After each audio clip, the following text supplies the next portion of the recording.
Hello guys, একটা মানুষ কতটা শিক্ষিত হলে এরকম ভাবে তার পরিচয় দেয়। গাইস সাথে থাকুন, ভিডিওটা দেখুন। তার পরিচয় দেওয়ার স্টাইলটা ভাই একটু দেখেন, দেখে আস্তে আস্তে আইলে যাবেন। দেখেন। আসসালামু আলাইকুম, গ্রামীণ ফোন থেকে নাবিল বলছি। আপনাকে কিভাবে সহযোগিতা করতে পারি? আপনি সহযোগিতা করতে পারবেন মানে আমি মোহাম্মদ মাসুদ রানা, রানা রূপে বাদশাহ, রাজমিস্ত্রি।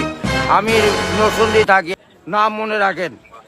ভোটার আইডেন্টি কার্ডে যায় বলেন আমি কে, মনে থাকবে তো ভাই। আর লাস্টে দেখেন 18 নাম্বার, আমার মায়ের নাম্বার, ওটা আমার মায়ের সঙ্গে কথা বলতে হয়। এটা কি আমি আছি নরসিংদী, কোথায়? রাজশাহী বিভাগ, বুঝতে পারলেন? হ্যাঁ, আমি রাজশাহীতে, আমার বাড়ি ঘর। আমার কাছে কাগজপাতি সম্পূর্ণ আছে। আমি কি দেশের নাগরিক না নাকি? আমি কে বা কারা এখানে পড়ে আছি? আমার কাছে কাগজপাতি নাই, পরিচয় পত্র নাই। এই লিস্টে জানে এরকম না হয়, এটা প্রবলেম দেখা দেয়।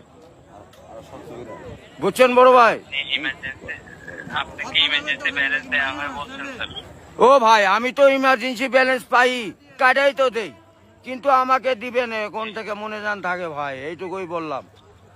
বুঝতে পেরেছি। আপনার ব্যালেন্স যখন স্যার 30 টাকার নিচে তখন স্যার আপনাকে ইমার্জেন্সি ব্যালেন্স দেওয়া হবে স্যার।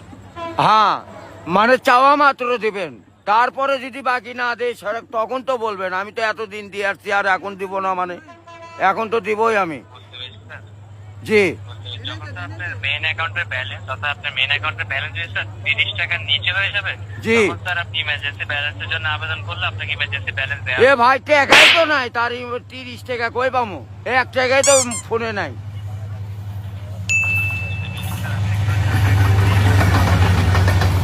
গাড়িটা যায়, গাড়িটা যায়। और हे रहा नहीं जाता, तड़प ही ऐसी है ना।